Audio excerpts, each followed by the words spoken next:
strange. Darkness.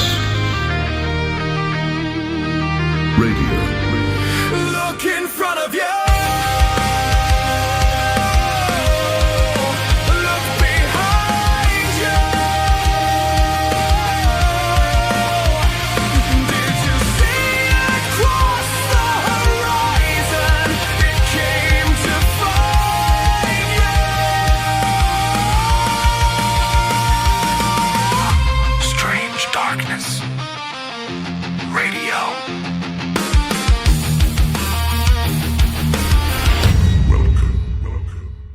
Welcome back to Strange Darkness Radio.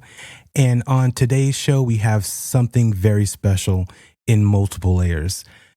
Joining us back for, a long time, it's been a long time since she's been on, to me anyways, is Miss Grey. Carolyn Grey, welcome back to the show. Thank you. Yes. So what I'm have so you been happy up to be back. Yes. Oh, God. What have you been up to? Just busy working and working on my little side project podcast. It's a major podcast. It's up and coming, growing, and all that good stuff. It's up and coming. Yes. Yeah. So I've been working on a Femme Fatality with Chelsea, as you know, and it's a true crime podcast. So if anyone's interested, you can check that out. We actually just did a really interesting story about the Annalisa. Oh God, I can't remember her last name, but it's the chick who got possessed in Germany, and that was in like the 60s, I think. And okay. It was a really good story. It was well researched. I'm not doing it justice, but Chelsea did an amazing job, and so that's going to be coming out soon. So yeah, everyone should check that out if they want. Nice. Well, definitely. How are you? I'm doing amazing. Missed you. Oh yeah, we definitely missed you. We always talk and everything. I'm always trying to pull you somewhere or in on something. And but yeah, no, the show's doing great. And people always ask, where's Carolyn and everything else, especially when you're posting on Facebook and all kind of stuff. I was like, we haven't done the reunion, or at least the what are you up to, and talking about your new show. So but yeah, no, I thank you for doing this show. This show is very special and has a lot of serious things happening that we truly, in the paranormal and UFO realm, and all the people who seek hidden questions, that we don't focus or pay attention to the people that work at the facilities that the government has. And that's what our focus is today. So we have a very special guest. Let's definitely get into it. Here we go. I'd like to now call on Dave Crete, Invisible Enemy. Thank you, Ranking Member Takano, and the rest of the members of Congress that are in attendance, for putting this on and giving those of us like me who's never had that voice in one of these rooms the opportunity to speak and address our issue. I represent a group of people that don't have a dot on that map. I worked in an area that's called the Nevada Test and Training Range. It's a place that people think mythical green people are at and things, but it's not quite so cool, but cool enough. In our service, we never knew what we were being exposed to. Our commanders didn't know, and sadly, most of our commanders are dead. Tonight, we bring you Dave Crete, once a security police sergeant at the top-secret Nevada Test and Training Range, better known as Area 51. His duty exposed him not just to classified weaponry, but to a hidden enemy, radiation and toxic contamination that has wreaked havoc on his body. He now faces brain cysts, atrophy, tumors, and documented generational harm, while those responsible remain shielded by secrecy. Because his work was classified, VA records won't acknowledge his service, and the PACT Act doesn't cover his exposure. So Crete carried his pain to Congress, demanding the NTTR be deemed a toxic site, exposure presumed, and earned disability benefits extended to fighters like him. His His testimony is a call for justice, pushing legislation like the Protect Act and Forgotten Veterans Act to recognize the hidden casualties of America's most secret base. What other secrets does Area 51 hold? Dave, welcome to Strange Darkness Radio. Thank you for doing this show. Yeah, thanks for having me. That's probably the coolest entry I've ever heard. Oh, thank you.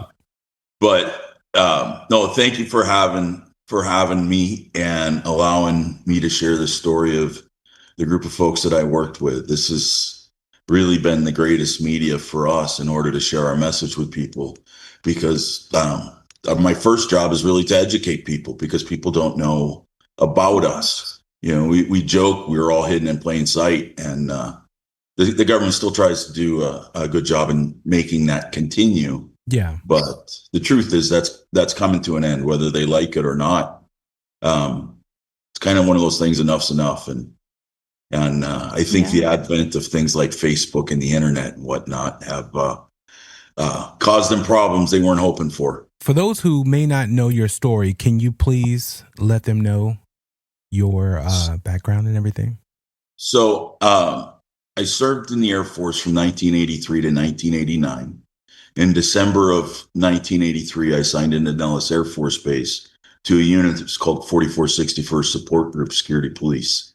And the only thing that we knew when there was a group of us, there's about a half a dozen of us that came at the same time, all young airmen right out of training.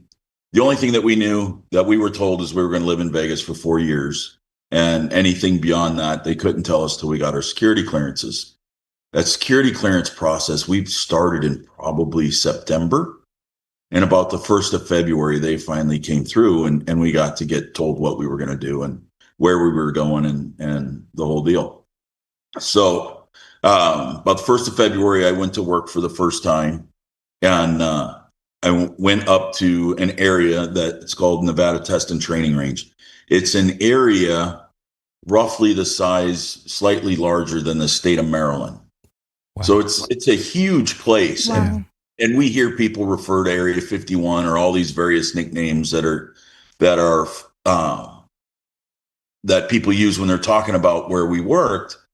But it makes it sound like it's just a dot on the map, and it's not, in fact, a dot on the map. It's a huge area in the map, and that's part of the reason why the government likes it so much, because it's not like you can drive up to the street, there's a dead end, and walk a little ways down the road and there's something there. Yeah. I mean, it's an enormous area, and I mean, it's so big that for me to go to work, it was a half-hour flight on a military chartered 727.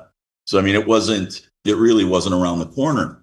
So we go to work, and I'm 18 years old, just turned 19 years old. It's probably the coolest job you could possibly have. You know, you're feeling a little bit like a James Bond kind of thing. Definitely. You know, you can't tell anybody what you did, and we genuinely didn't. It was, you know, people joke about it. It's the worst kept secret in the history, blah, blah, blah. Mm-hmm. It really isn't, because you couldn't find out what we did. I mean, people knew we existed, especially in Las Vegas, because of the test site, you know, where they used to blow up the nukes and all these other things. Everybody knew somebody that had a job that they couldn't tell you what they did. Mm-hmm. So people thought that kind of ruined the secret. Well, the fact was they didn't tell you what they did. And that's not a bad thing. The issue that we ran into, I spent 4 years up there, and that was the typical assignment for people. Some stayed longer, some became government contractors, DoD contractors after they got out of service. And I know people that were up there 20, 30 years. But the issue that we ran into after we had the coolest job in the world and got to do things, see things that nobody had ever seen, nobody had ever done, was to fast forward, was in about end of 2014. One of my old buddies got a hold of me for the first time. You didn't really keep track of one another like we do today. You don't have that connection ability. There's no cell phones and emails and Facebooks and none of that. And complicated with the fact that a lot of the folks that got into that world of work didn't leave. And so you didn't know where they were or anything. So, but like I said, the end of 2014, a guy named Mark Erickson sent me a thing on Facebook and says, "Hey, is this Cujo?" Cujo was my nickname in the military. Mm-hmm. Still my nickname. My wife calls me that to this day. And he goes, "Is this you?" And I saw who it was. Obviously, he was at my wife and I's wedding. I knew who he was. I responded. We started chatting, and he tells me that that the unit has started to have reunions. They want to have another one. They just had the first. It was at our old chief's house in South Carolina. And they wanted to plan another one. It's okay, great. So we did. We had planned another one. It ends up being at my house here in Las Vegas. And this is where this super cool job starts to take this strange twist. And never in my life, and most people I think will understand this, that while we're sitting there talking, one of the guys speaks up. Randy goes, "Does anybody here have any tumors?" Well, that's just not, you haven't seen somebody for 30 some years. You're sitting in the backyard drinking and, and lying about how great life has been or whatever you did, whatever, right? Exactly. For the last 30 years. You don't bring up, so, hey, has anybody here got a tumor? Yeah. And I spoke up and I said, I do. I had a big one that was removed from my back. It was like the size of a grapefruit. And he says, well, because I got this strange lump in my back. And sure enough, it was roughly the exact same spot that mine was, that I had removed. I'm like, okay, well, that's odd. At the time, there was 8 of us in my backyard. Well, 6 guys had tumors. Mm. Oh my Well, God. that's kind of odd. A 7th guy speaks up and he goes, I don't have any, but my son was born with one. My son was born when we were uprange. Okay, well, I have a son that was born with something called neurofibromatosis. For the old folks that are listening to your show, there was a movie that Cher had done called Mask, and he has a form of that issue, that disease. So quite strange. 6 out of 8 of us have tumors. The 7th one says my kid has a tumor. I said my kid has a tumor issue, and we kind of just went from there. And we're talking. We continue back to doing what we're doing, but we all found that kind of strange. Throughout that weekend, there was about 20 guys that showed up to my house, 20 men and women. Yeah. I say guys and women, who showed up to my house, and we spent the weekend, and different things kind of came up because everybody started kind of asking the question. We stayed in contact. We continued to try to find people on Facebook, and grow our numbers. We weren't a huge unit, but we were trying to grow our numbers and find the folks we worked with. Well, then we started finding out a couple of the guys that died, which I'm 60 now. I figure this started up 10 years ago. Mm-hmm. I'm 50, not too uncommon in age. Most everybody, my supervisors were only a few years older than me. So we start finding out guys are dead. We start finding out and we start talking. It's like our wives all had miscarriages. Some of the guys were saying, my kid was born with this autoimmune disorder. My kid was born with this genetic defect or whatever. And one of the things that came back was that we started finding out is that everybody's like, well, my son had neurofibromatosis. We went to geneticists. There's no genetic history. Well, that's odd. The doc says, your kid's called a spontaneous mutation. Yeah. Something out of Star Wars, right? And he says, for your son to get this without there being a genetic history, it's like 1 in 50,000. So it's pretty rare. Luck of the draw. That's what we think when we first hear about this. When he's a little boy, this is, we started finding out what his medical issues were in about 1989, 1990. And we just, it's just one of those things. There's a million things that can go wrong, with a baby. For sure. So whatever, we just wrote it off to that.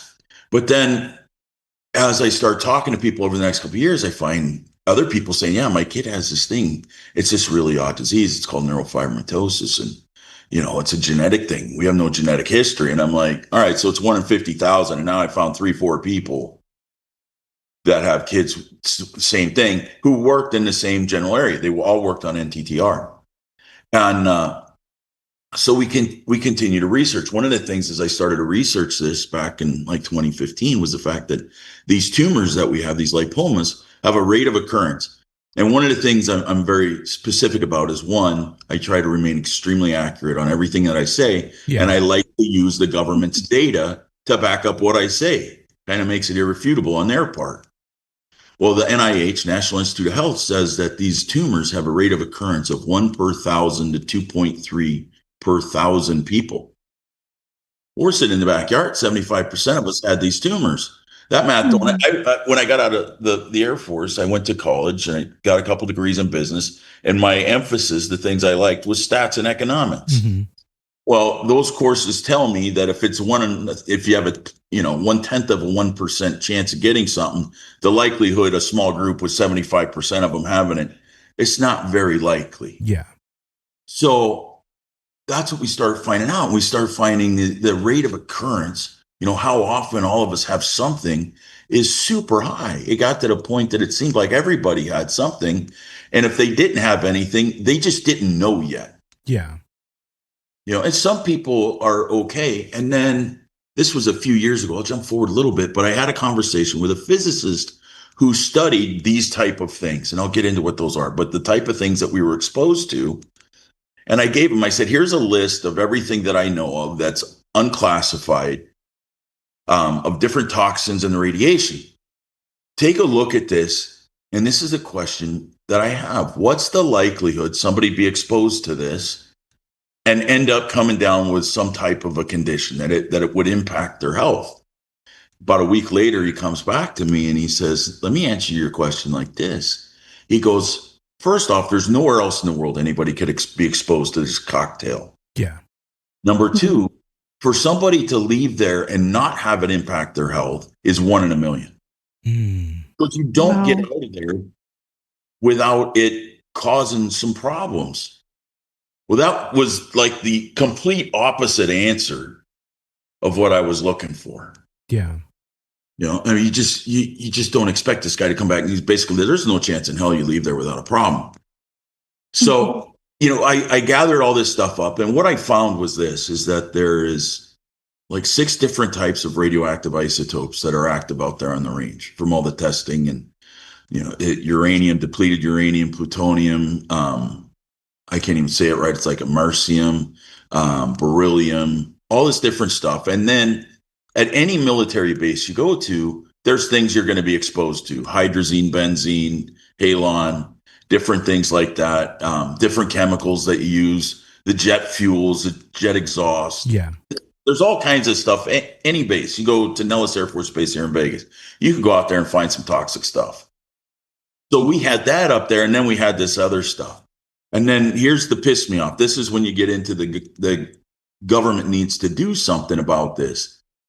Again, if you're old enough, you remember this is when I was a little kid, but Ford built this car called a Pinto. Mm-hmm. And when Ford built it, they said, if somebody rear ends is hard enough, this car is going to blow up. But there's not going to be enough people killed that it's going to take away the profitability of the car. So they said the juice was worth the squeeze. Well, in 1975, I found a published report. The report was from 1975 that said this place is contaminated with plutonium. The best case scenario is nobody should ever come here. It's not a really habitable kind of place. And if they do, they need to only have limited exposure. They come in, they do what they got to do, they get out. And the military then decided to build a base there. The base I was at was built in 1979. This report's dated 4 years earlier. But in this report, and it's a government report, it's a government environmental assessment, and it says that the benefit of continuing to use this range outweighs the future environmental liabilities. So they did an analysis, the government did, and said the juice is worth the squeeze.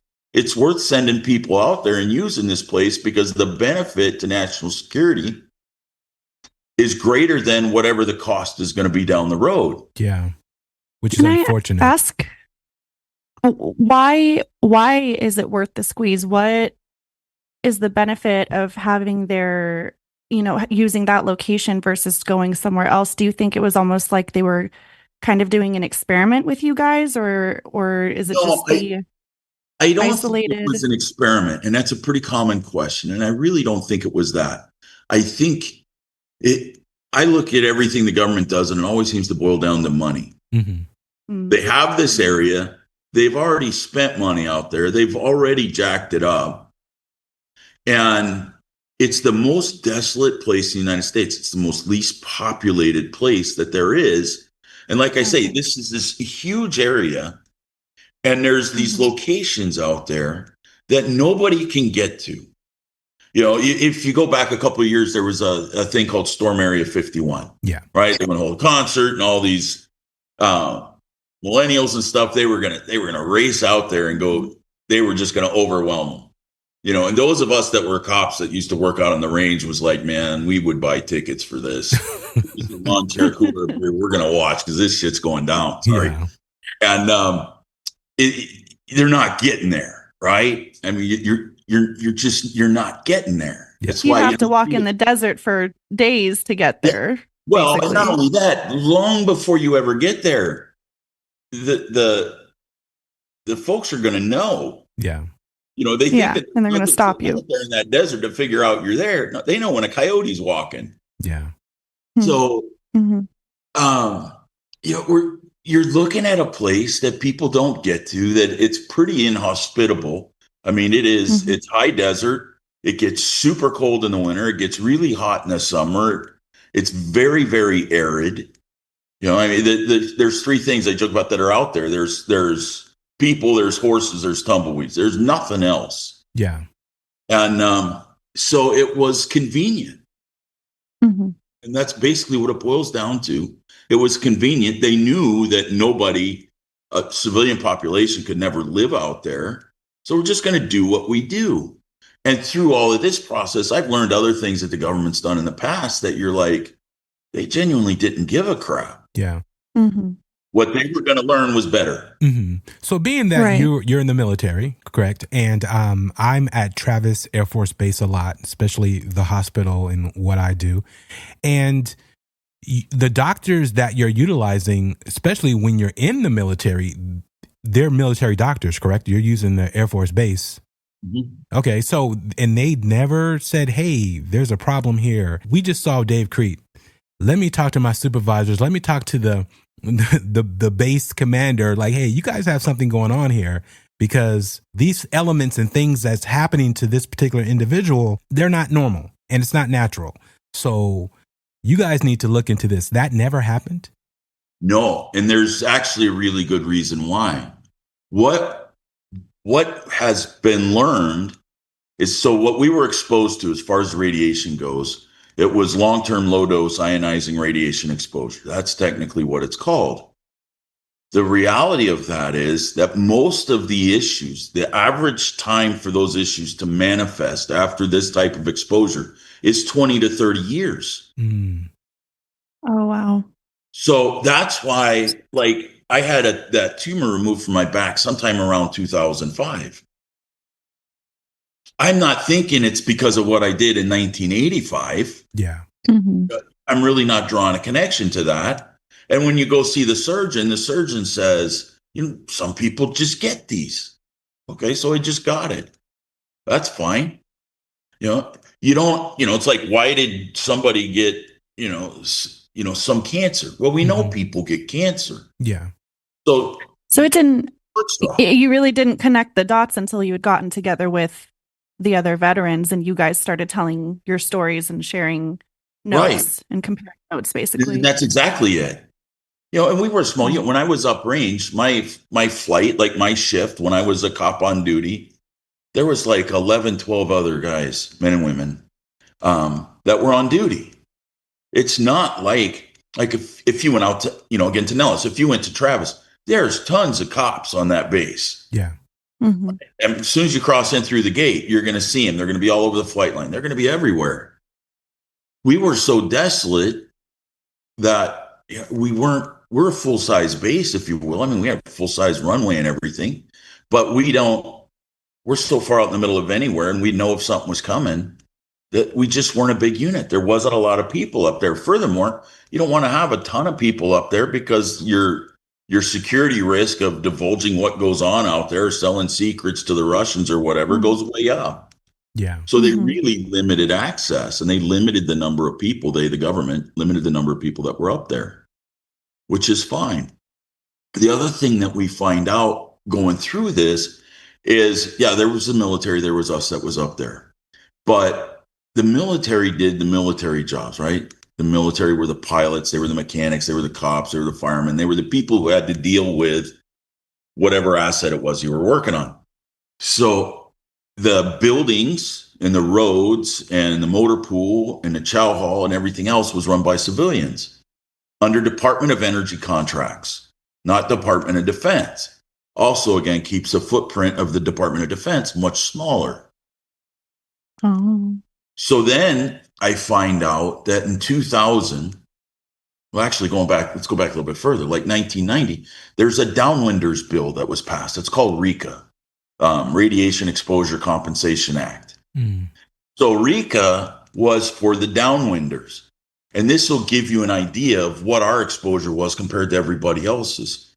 That means the government said, you know what, if you live downwind of these nuclear tests, especially these above ground tests that took place in the 50s and 60s, this could have impacted your health. We found that there's cancer clusters, like the Love Canal back in New York kind of thing, right? Yeah. There's cancer clusters. So there's cancer clusters in Mesquite, Nevada. There's cancer clusters in St. George, Utah. There's cancer clusters in the little Arizona strip up there and in the little towns in eastern Nevada. Okay. They're 100, 50, 100, 150 miles away. I'm walking distance. Wow.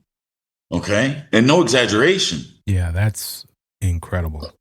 So the likelihood that maybe where we were was a little bit more intensive. But the other thing, like, we knew nuclear tests took place out there. I have avoided through high school and college all things called science as a class. Not my gig. Yeah. Right?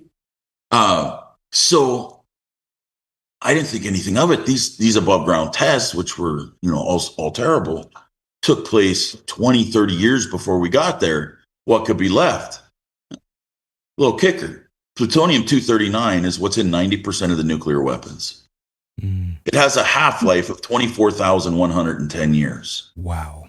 Mm-hmm. Okay, so in other words, for the ball to get this big, to go down to half size, it's going to take almost 25,000 years. Then you put, simple math. It was 20, 30 years ago, and it's going to take 24,000 years for it to reduce to half the mass. There's no reduction. It's still as strong today, basically, as it was the day they blew up the bombs. And the way that they said that they protected Vegas, they being the Department of Energy now, the way that the Department of Energy said that they protected Vegas, because that was the local population center, 50, 60 miles away, was that the wind was going to come from the south-southeast to the north-northwest when they would do a test. Yeah. Well, blow everything away. Where my specific location was north-northwest, where they did the test. And then we find out, like I said, that's the above ground test. Then they've done all these below ground tests, and then they did tests away from an area. It's called NTS, Nevada Test Site, right? Mercury, the place that everybody thinks of, when you see the pictures of the mushroom clouds and stuff. Yeah.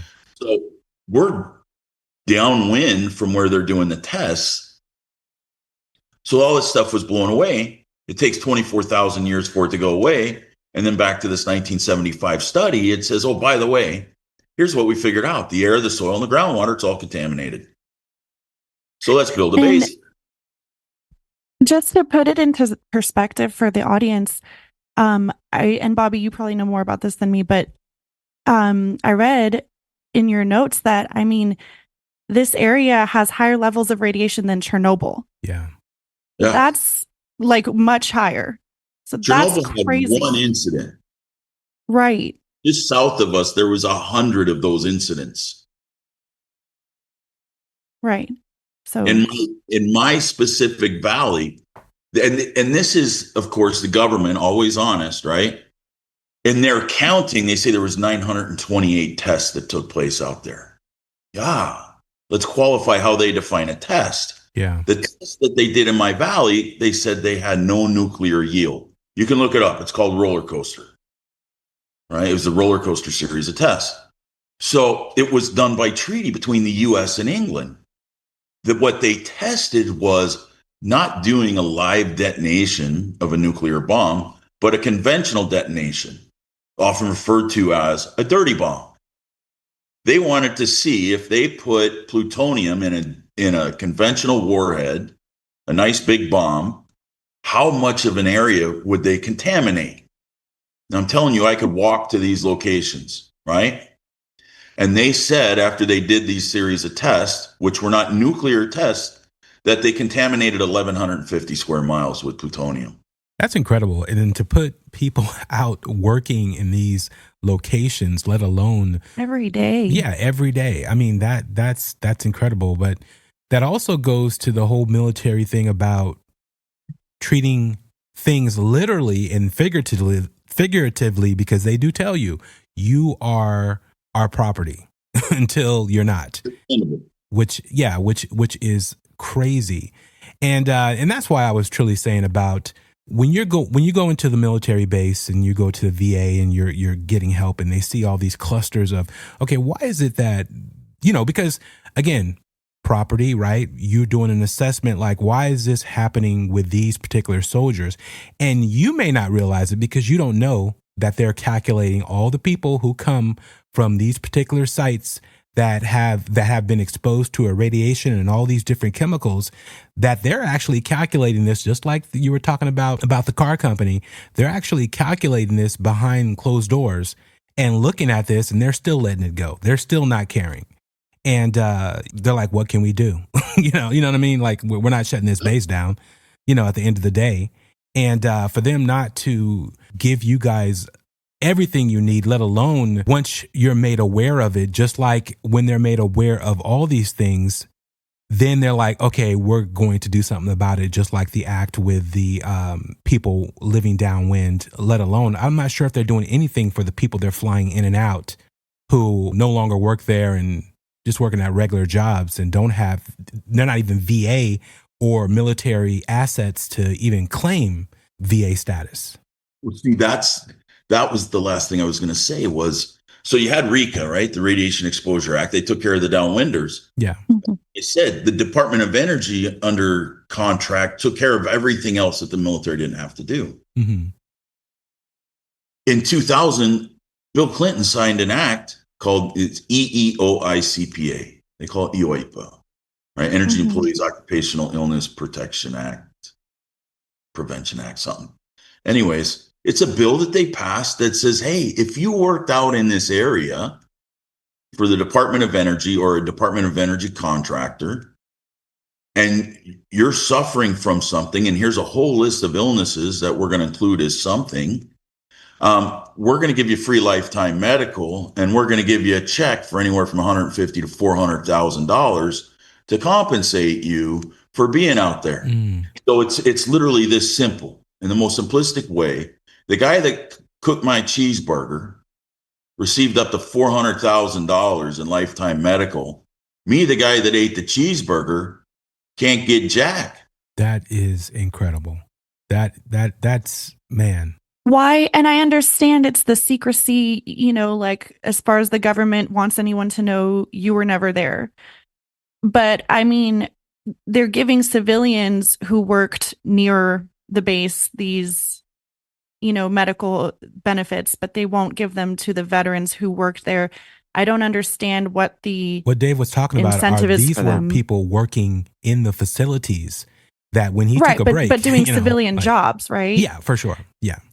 But what is their incentive to not help the vets? Because I mean, look at what's happening now. We're talking, but we were never there.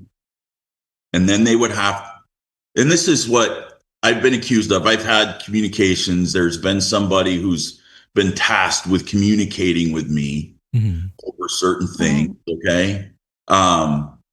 Sometimes making threats, sometimes going, hey, we'll make you a deal. We'll allow this, but not that. If you'll do this, whatever.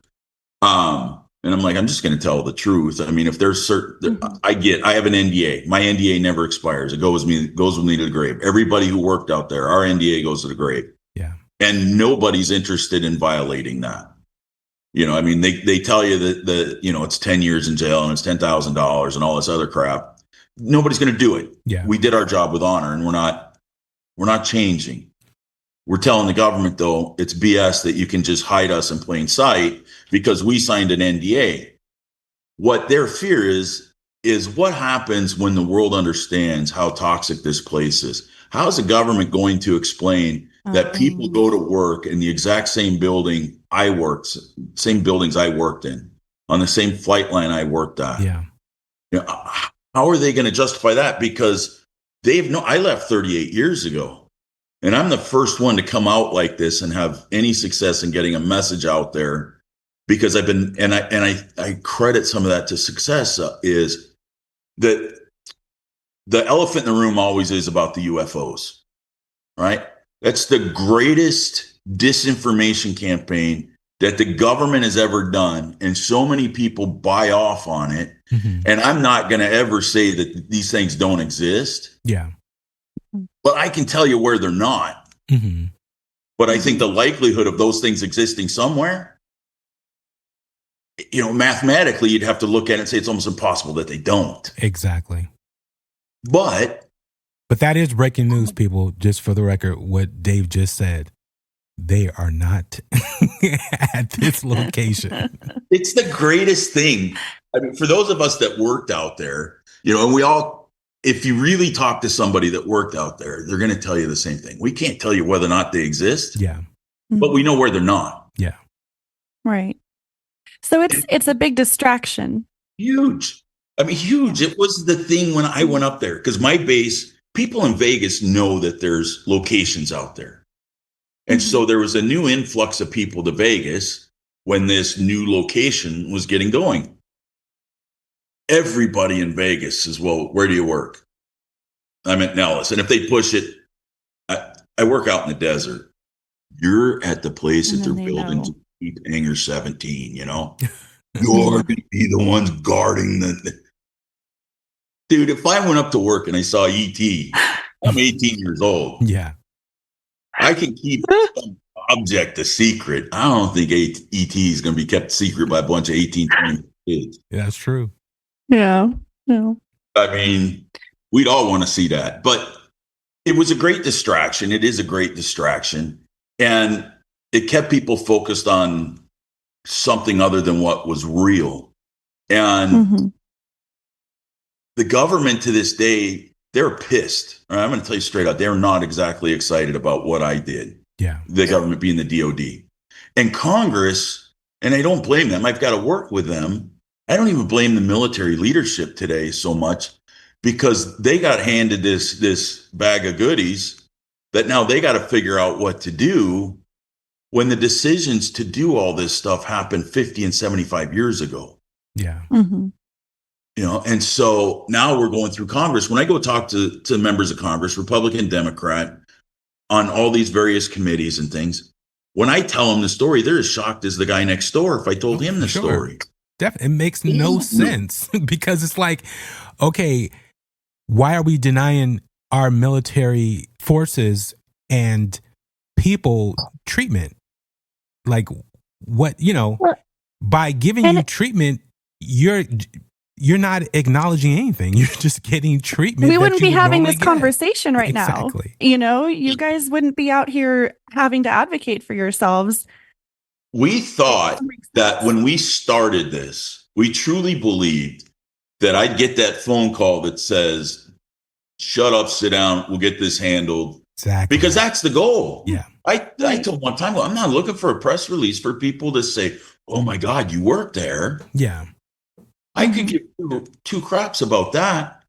What I'm saying is, give me my benefits that I earn, the same benefits you promised that you would give me if something happened to me when I went in.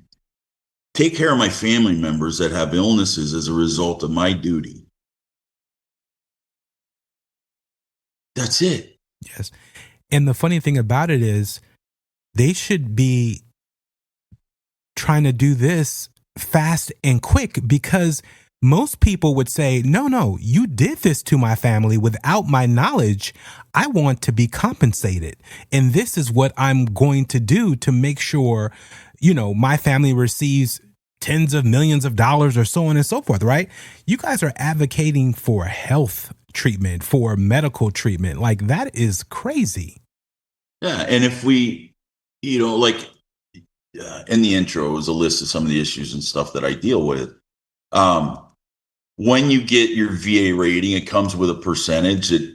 When your rating will determine the level of care you get from the VA, if you will. Yeah. Like if you're 100%, you get to go to the dentist. If you're 100%, you get to go to the eye doctor.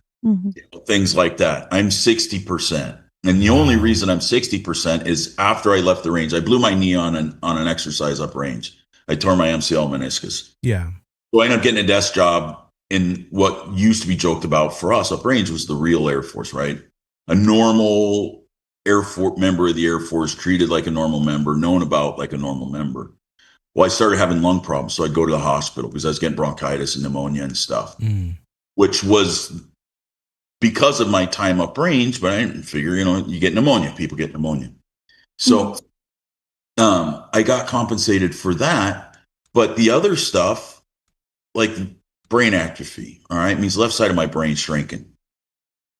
They wouldn't even acknowledge that that's why. I asked my neurologist at the VA, because I can go down there and I can get tests, but I can't, there's no disability compensation, there's no percentage, there's nothing tied to it. And there's a big reason why that's important, and I'll share. But I asked my neurologist, I said, she didn't know anything about what I did. I said, do you know what caused this? She's like, no, I said, could radiation cause this? She goes, 100%, that'd be the cause. Yeah. So she doesn't doubt it. The issue that we have that is really more important than what they do with us is the fact that, say my atrophy turns into dementia. Okay. It's not service connected. So the home health care, the benefits that would be there for my family to help assist and take care of me, since it's not service connected, won't be there. If I pass as a result of something, I end up with cancer tomorrow. Yeah. And I pass as a result of whatever that cancer is. There's something that's part of the VA, it's called DIC benefits, and it's a dependent care benefit that says if the military member passes as a result of their service, there's a certain amount of benefits. There's like a check that's like $1,600 a month that goes to help support the family. There's scholarships for the kids to go to college.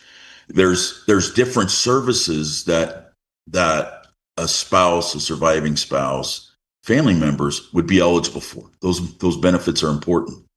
Since I can't service connect my problems, if I pass tomorrow, they get nothing. They're just shut off. Wow.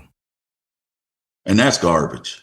That is wild, because just like you guys worked at this top secret facility, there should be top secret medical treatment for you. Like, what is, this should be automatically allocated in the budget for people who work in these facilities, seen and unseen. I don't understand what the issue is, especially the way the government spends money. Yeah. And for the civilians, through the EOIPA Act, which covers more than just the area that I worked, covers people that had anything to do with developing nuclear bombs and mining uranium, things like that. They've spent like $30 billion. Our best guess is, we're not the government, we're not the CBO, right? But just based off numbers, we're figuring this is probably going to be a $2 to $3 billion expenditure over the next period of time. Yeah. Maybe it grows into more than that. But I had some resistance it's coming up on about 2 years ago, right after we got this started, that I was on a conference call with some members of Congress and their staffs and some committee staffs. And they were like, first off, the government's not going to approve to spend anything more than $1 billion on anything right now. We're into saving money, blah, blah, blah. Yeah. Okay, great. It happened to be right after that they had approved $40 billion in support for Ukraine. And I spoke up and I said, look, last week or last month, whatever it was, you agreed as Congress to give Ukraine $40 billion worth of assistance. I don't have a dog in that fight. I'm going to trust you're making the best decision that can be made Yeah. on behalf of our country. I'm going to say you're doing the best job possible. But if you're going to tell me Ukraine moves to the front of the line before a group of veterans that you knowingly made sick, that are dying as a result of their time up there, there's something seriously wrong. You need to go back and look at the Constitution, because there's a few things that the Constitution says the government must provide for, and one is its military. Yeah. And that includes providing for the military once they're out because of an act that you did or because of something that happened, and I've heard a little bit of resistance. They're like, well, you signed up for the military, like you said, Bobby, you signed on to this, you're property of the U.S. government. You're right. You go off to war, you accept a level of how do you put it? There's risk. Yeah. Right? You get in an airplane, there's a risk. You drive your car down the street, there's a risk. You didn't think the risk was going to be taking a shower and where you slept, that the water you drank was going to be contaminated, that the air you were going to breathe just simply by breathing was going to be contaminated, that the dirt you were crawling around in was going to get into you and make you sick. Just your pillow isn't supposed to be where you get sick. Yeah. And you're bringing this home to your family, and your wife is exposed to all of this. My girlfriend became my wife. We got married while I was still up there. I'd come home and she'd help with my laundry because I'm 18, 19, 20 years old. I'm not doing my laundry at work. Yeah. I'd bring it home in the bag, right? And it would be all dirty. I'm a cop. I'm out crawling around in the dirt. Yeah. And she's exposed to it. And I've even learned, like, the flight attendants that were on the planes that flew us to work, they're getting cancer because we get on the plane all dirty in our dirty boots and stuff, and you're stuck in a tube with everybody. Yeah. They're having health issues.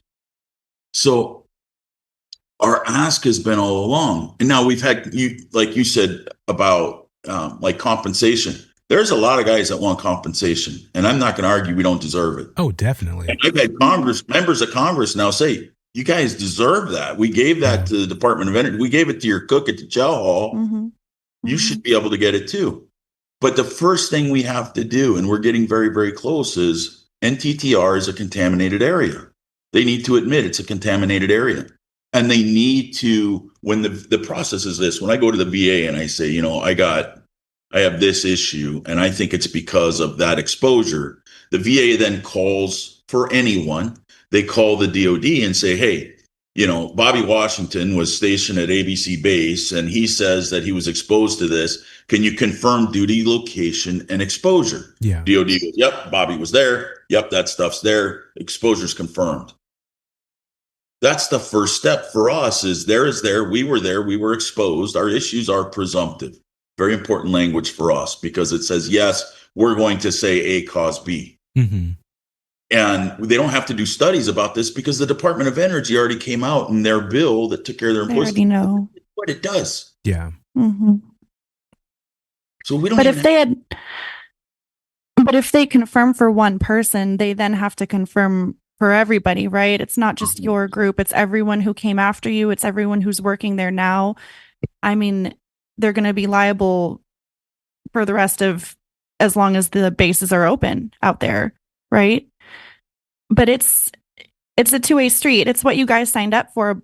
I guess you knew some of the risks. Like you said, you weren't expecting to be poisoned in your own homes and take it to your families, but they signed up to take care of you. You're our veterans. And I don't think there's anyone out there who would disagree with that. When I heard your story, I was outraged. I mean, and I didn't know what was going on until I heard your story. And so I think that's why it's so important that you're out there and you're advocating and you're speaking to people like us and you're doing these interviews, because I don't think there's anyone who could hear this story and not agree that we need to take care of our vets. We need to take care of you guys. And it's the government's duty. It's what they agree to. That's my opinion. And that's ours. They tell you before you sign the paper that on the back end, if there's an issue, we got you. Yeah. Mm-hmm. Unless they don't. I think a lot of it has to do with they don't want the particular bases that they do these test studies at, that they've used nuclear weapons, that they've used high yield weapons to be shut down by Congress, because that is the ultimate thing when they say, yes, this is going on. Yes, there is no, fix in sight. Well, Congress is going to say, well, we keep paying people and knowingly who's going to work at this base, knowing what is going to happen to you. So in order to alleviate that issue, this has to be shut down. I mean, we could talk about how Clinton shut down, a bunch of bases and whether or not that should or should not have happened, but they would definitely shut these bases down, at least attempt to. I've been accused by the DOD of that being my goal, is to shut those bases down. And again, I respond with, that's not my fight. Yeah. You guys are going to have to deal with that issue. That's not my issue. My issue is take care of those who sent there. And I don't know how that they keep that stuff open.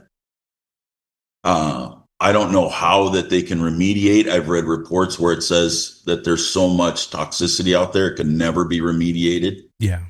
That, like, one of the jokes, and I think I don't know if it was in the movie, the short documentary that we did, or some of the other stuff, but we show a picture of a barbed wire fence. Again, military here. They said, don't cross the fence because on the other side of the fence, it's radioactive. And the barbed wire somehow stops that from spreading. It don't make any sense. Yeah. So how were you received at Congress? It's changed a lot. In the beginning, it was, who the heck are you and what do you want? Why are you wasting my time? Yeah. And I get it, I guess you got to go through a vetting process or something, but it was very difficult to get anybody to meet with you, to meet with me. It was, it's a story that's very hard to believe. The people don't want to believe it. Yeah. But then they start to understand. Then we start, media, things like this, or TV or a news article or things like that, a little bit of that. And they're like, there's more than one person saying this. And wait a second, here's these guys that are all coming out, men and women that have these various health issues and fertility problems and downstream genetic problems. They start buying off. And then in June of 23, I put together a memorial list because we started finding out our buddies had died. Wow. And so we keep adding to this list, both people that just died or people that we found out maybe they died 10 years ago. And then I started trying to track how old everybody was when they died and what did they die from. And most of the deaths are cancer. And the day before yesterday, we hit 500. Wow. Oh Sorry my to hear God. that. Man, that's sad. Average age is 65. Wow. It's not normal.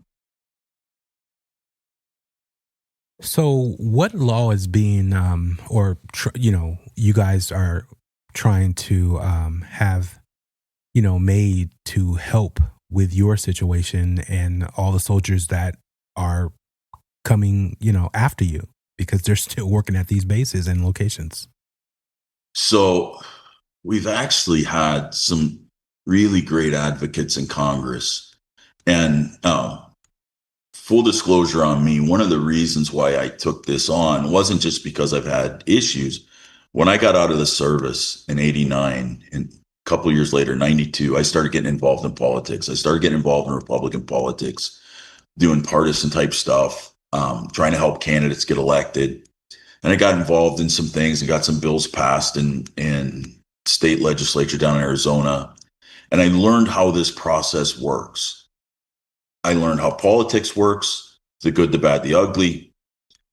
I learned how, beyond more than just the little cartoon when we were kids about how does a bill become a bill. Yeah. So I knew how the process worked. And I started using that knowledge to be able to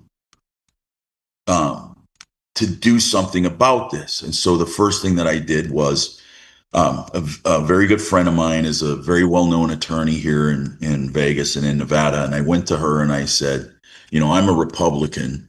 Nevada is mostly blue. The rest of our All but one member of Congress is a Democrat, and both our senators are Democrats. Mm-hmm. So I went to the one Republican. I'm like, hey, can you hook me up with Congressman Amadei so I can have a conversation? I need to get a bill, Yeah. right? I need to get a bill drafted in Congress. No easy thing to get. Takes usually years to get somebody to agree to do it.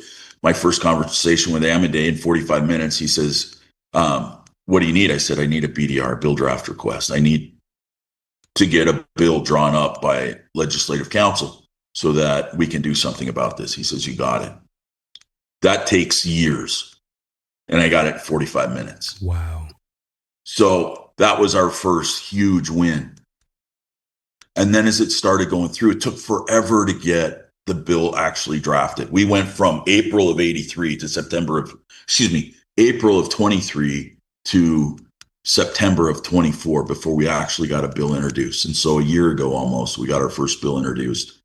The Congress expired. We roll into the new Congress. The first bill was 9511, HR 9511. And in this Congress, we got HR 1400. It's the same bill. Yeah. But had to be reintroduced into the new Congress. So that was fantastic. And I started meeting with everybody in the House. And then I had a meeting with Senator Rosen's office. Senator Rosen is one of the senators from Nevada, and found out she was already tracking the bill that we had in the House. She was already very interested in it. And now it was kind of like somebody had helped provide a platform for this to become a discussion. That's what the invisible enemy has done, is we've created this discussion. And she has come out and said, this is my number one legislative priority for this Congress. And she serves on Senate Armed Services Committee. Oh. So she's on the Committee of Jurisdiction, which is and I have learned is entirely different than just your average senator. If the average senator goes to the DOD and asks a question, or if a congressman goes and asks the DOD for a question, they're like, yeah, okay, we'll get on it. If somebody from the Committee of Jurisdiction asks a question, it's kind of like getting called to the principal's office. So it gets a different level of urgency to it. And so then she went when after Trump was inaugurated and his people start going before the Senate hearings. Well, when the new chairman of the Joint Chiefs of Staff goes up for his hearing, she asked him in public hearing, will you help me fix this problem? What's he going to say? Yeah. Now he's stuck. Then the Secretary of the Air Force comes up for a hearing. She goes, will you help me with this problem? He's stuck too. The Air Force Chief of Staff, same thing. So now you have these people in public saying, we're going to help, knowing I don't want to help. Yeah. And the most important people in this is the Secretary of the Air Force and the Air Force Chief of Staff. So now they're in a position where they've publicly committed to doing something. I do know from kind of inside baseball that most of the generals and stuff really do support us. They may not like it, but they get it. They're sympathetic, empathy towards what we're going through. So she introduced, Senator Rosen then introduced, we had HR 1400 in the House. Now we have S 2220 in the Senate. And then we've taken on another thing, and that there's something called the NDAA, the National Defense Authorization Act. That's the one bill every year Congress is going to pass because that authorizes the existence of our military. Okay, that's the law that makes the military for that next fiscal year. So in the 2026 NDAA, there's in that bill, there was language inserted by Senator Rosen, and it's amazing language. It's actually more than what we were asking for because, we're trying to control the size of the ask. Yeah. We could, ask for the whole cake up front. They're going to tell you, no, let's go at it a bite at a time. That's the way typically bills successfully pass is you just take a bunch of little bites and eventually you get where you want to go. So she came out and said that in the NDAA, they're going to require the Secretary of the Air Force to admit to everybody that has served on the NTTR since 1951 that the NTTR be deemed a area of contamination, basically a Superfund site. Yeah. and that they're going to have to take all these steps. In the amendment, you can't make them spend money. But in the amendment to the NDAA, what you can do is direct them to do things, and that is to deem it contaminated, to admit that people were there. And that gets us well on our way so that the other bills that we have going on are going to make it so that everybody that was up there can go to the VA. They can get their ratings. Yeah. They can get taken care of, and we can service connect the problems. And then we can, it's going back to 1951, then we can go back and help these widows and widowers who have lost their spouses from being up there to go back and service connect their spouse's issue so that they can finally receive the benefits that some of these people have been denied 10, 20, 30, 40 years. Mm-hmm. And it's the benefit that was promised but denied because more of a DOD embarrassment than a DOD secret. Yes. Because we're not telling our secrets. So I find it interesting. What is your classification of where you worked? And for the length of time, that just doesn't even make any sense. It's like we were on vacation. Yeah. Our records, the technical term, if you will, is called data masked. So on a leave and earning statement, if you've ever been in the military or ever seen one, or even like on a paycheck stub, yeah, on that thing, it says, hey, this is where you work, right? Mm-hmm. If I was part of when I went down to Maine Base Nellis, I became part of the 57th Fighter Weapons Wing Fighter Weapons School. That's where I worked. It identified exactly where I worked. Mine, on my location, I can't remember the whole thing, but it's like NJYTFS, whatever, alphabet soup.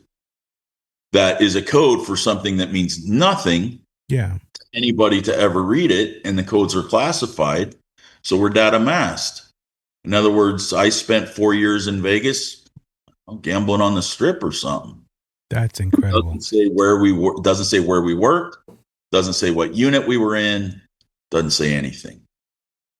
Yeah, because that goes into special forces, that goes into the SEAL teams, that goes into all kind of different ramifications and places and locations that we have assets that are trying to do their job. And again, we thank you and everyone who's put their lives on the line for, us, and to not get the basic medical care for the things that you were asked to do is unbelievable and unimaginable. And wow. Can you tell us about the Invisible Enemy, the organization that you established?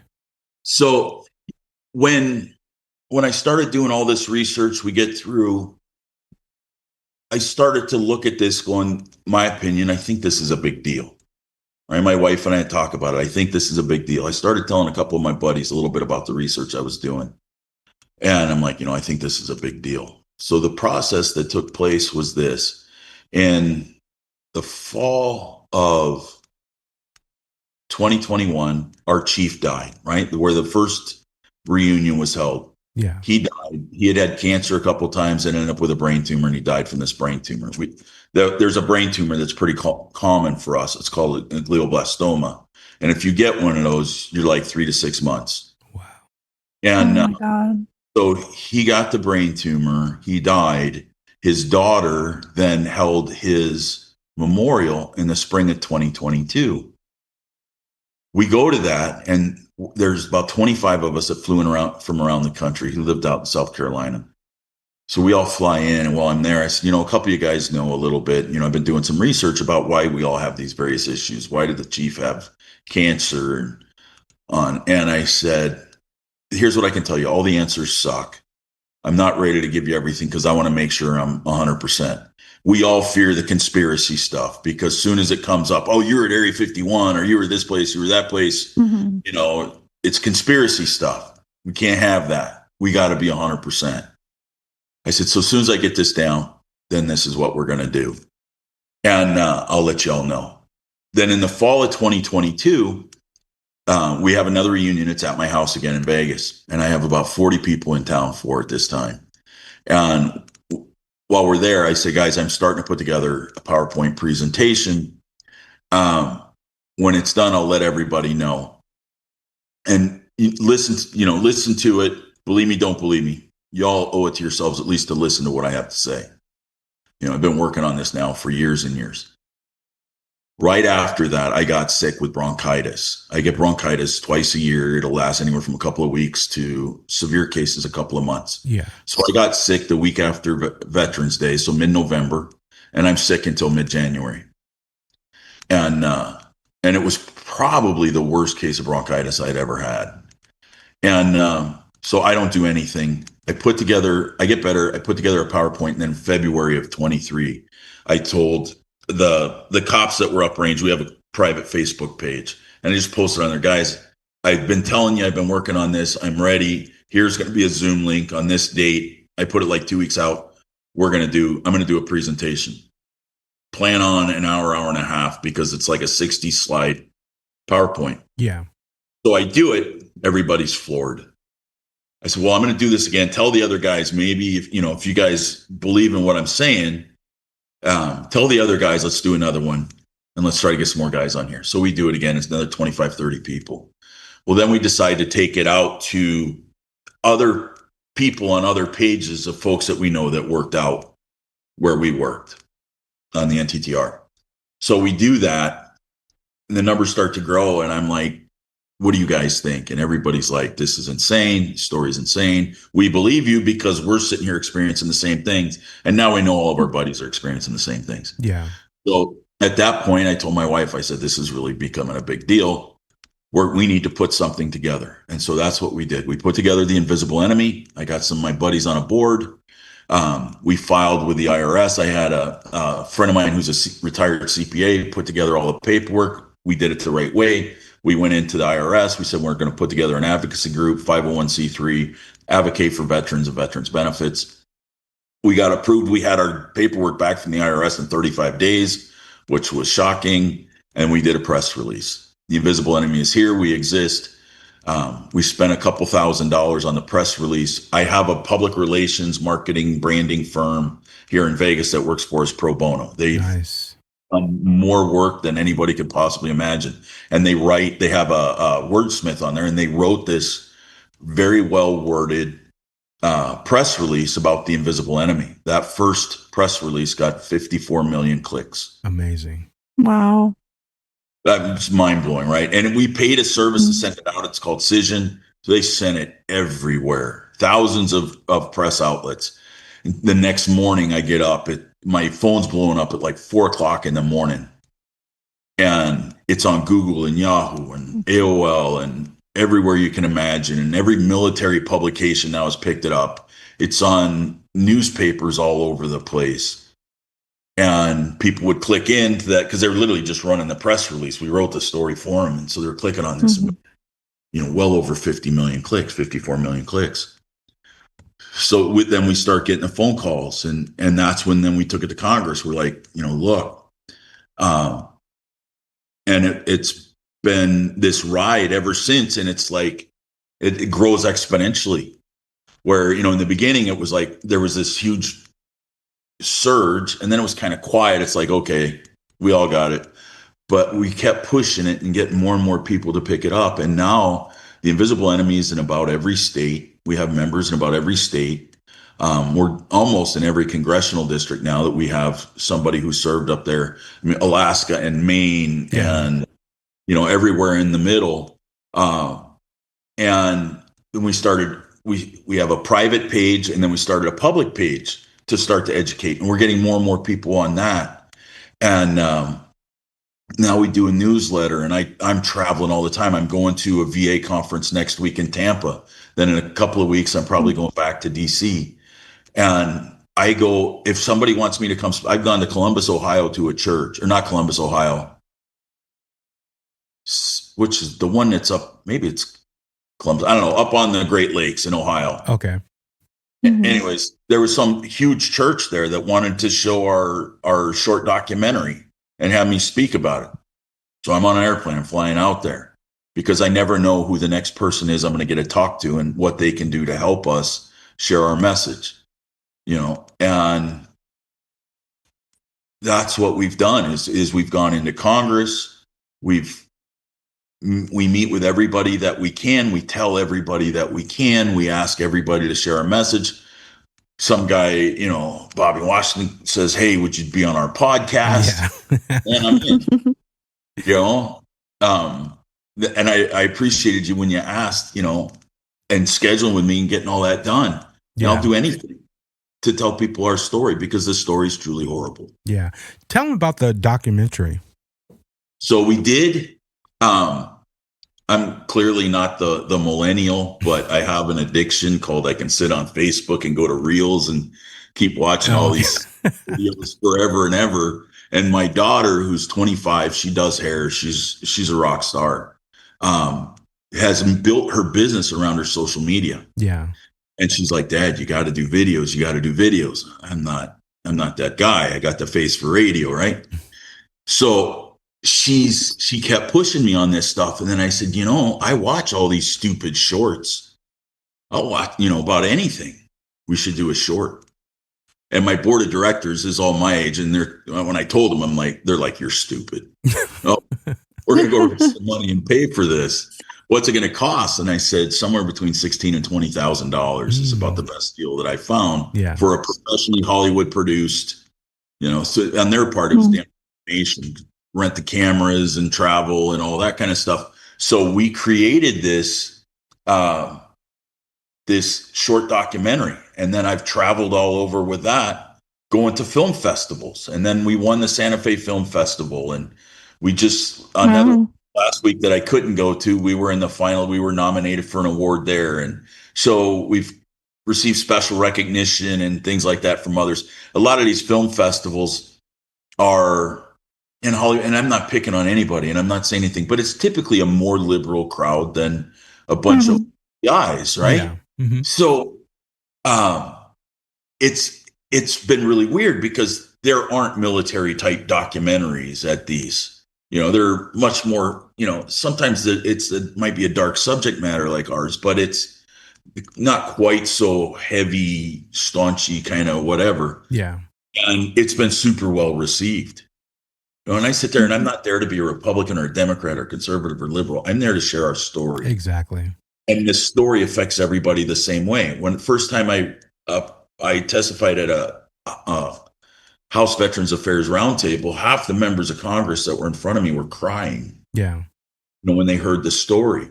Some of the members of Congress have had their staffs watch the documentary so that they get it. And I can talk to somebody for hours and hours about our story. They can watch an 11-minute documentary and be knocked off their feet and get it. It's unbelievable story. I mean, literally, we don't believe it because why would this happen? It doesn't make any sense, you know. Well, and you don't want it to be true. Yeah. Mm-hmm. You know, nobody wants that to be true. Yeah. But want it or not, here we sit. Yep. So the movie's been a huge asset, and now we're making a full-length 90-minute documentary that we're about 3/4 of the filming, where we've interviewed more people. We've literally got in the car, and it took 2 days. We drove around the entire NTTR so that we could show like what these areas are like. We didn't go inside the fence line. Yeah. We stayed legal. So let me ask you real quick, how did that feel with the white vehicles watching you the whole time as you're driving around this location? I always hear about the white vehicles that are watching people as, which you know all about that. And the barbed wire fence, you know, protecting you from the radiation side. Exactly. You know what? That was,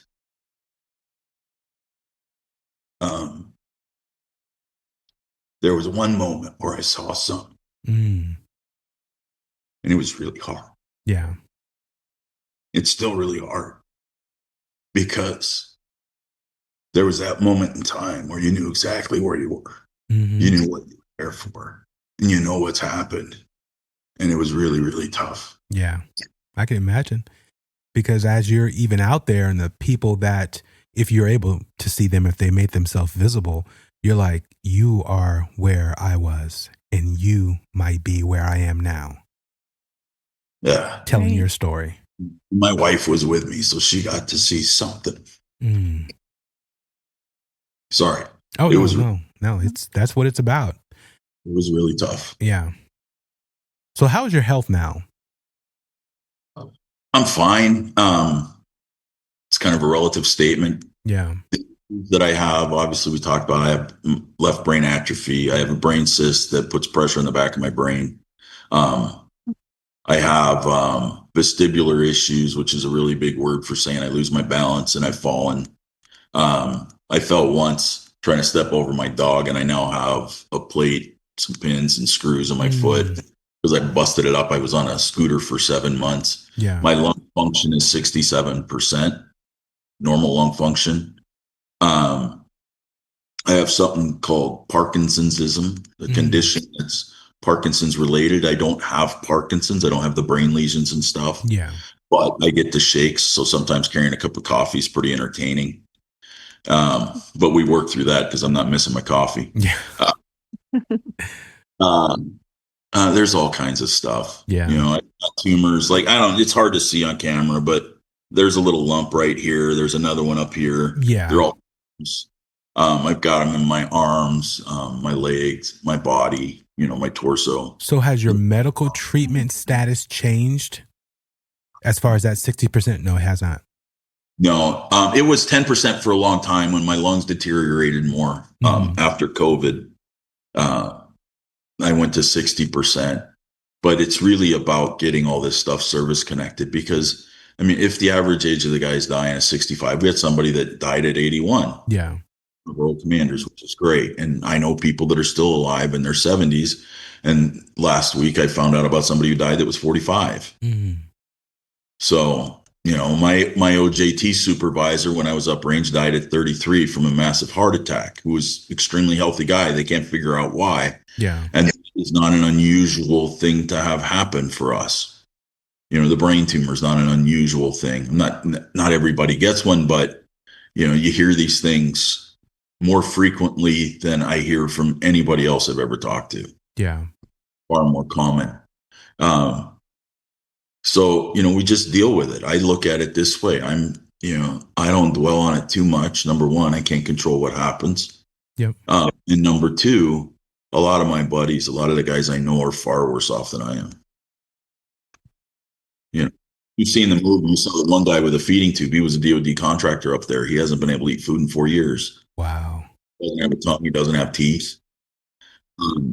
He has a tube that goes right into his stomach, and he pours injects. What do you call this stuff? My mom used to have to drink it like those old age milkshake things. Oh yeah, yeah. Those like protein shakes and different things. So like that's what he lives on.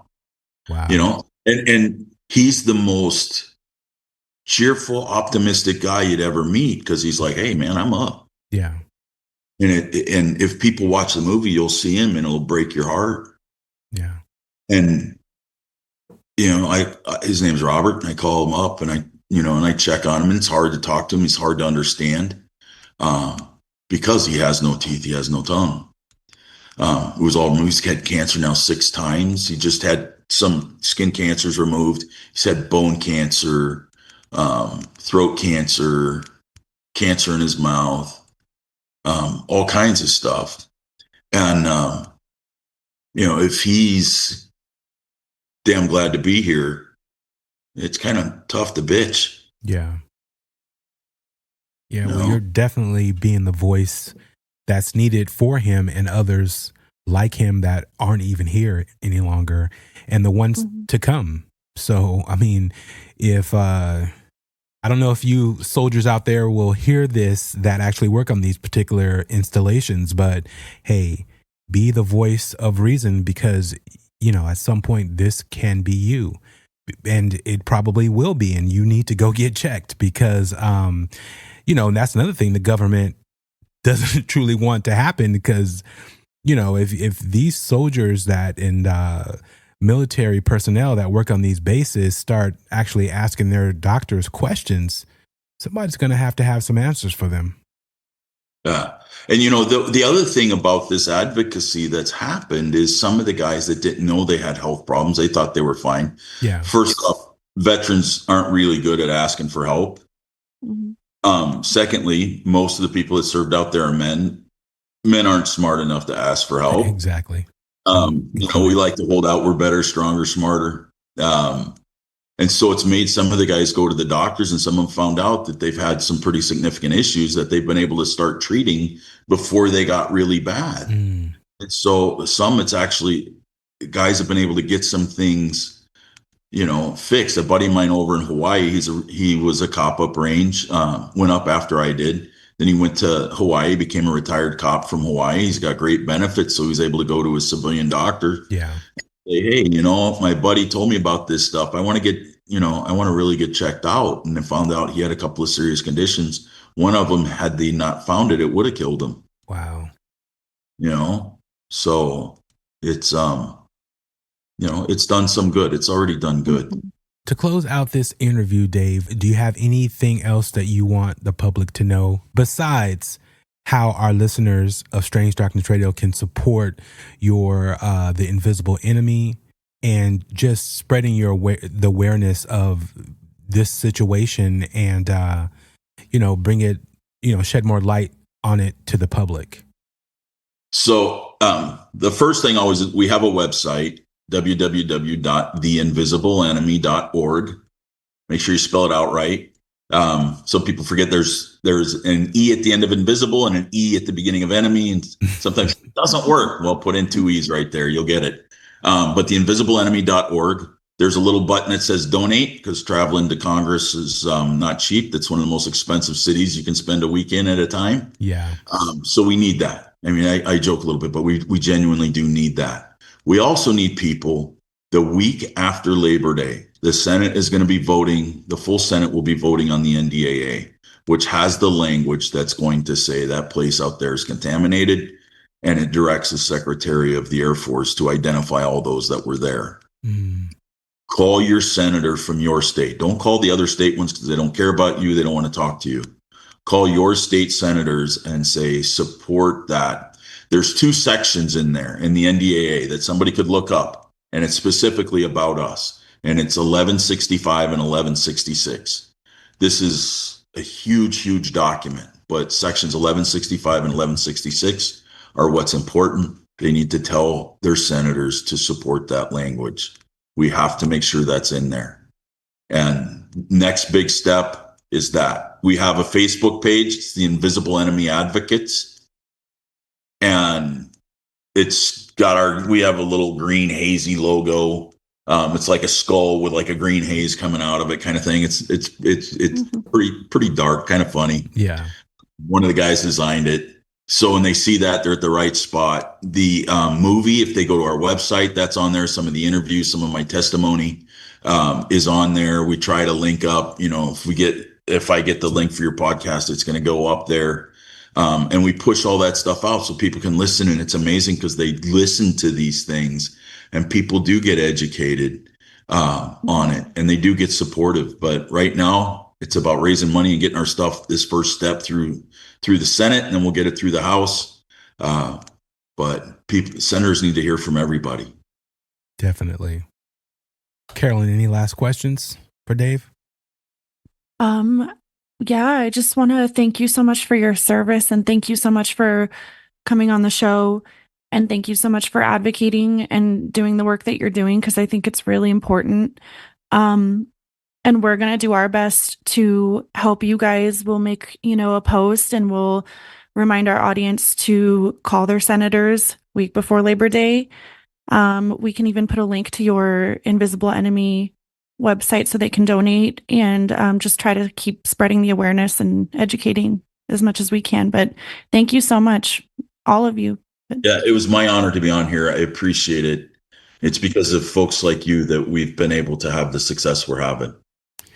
No, your story is amazing and unbelievable that this is even going on, or you have to put all this energy into getting something that is well deserved.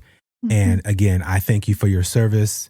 I think you're a hell of a guy to go down these roads and to just do what you're doing for people who are no longer here with us, but they were there with you in spirit. And, you know, the military has that motto, no man left behind. So let's make 100%. sure that no one is left behind in any situation, be it here or abroad.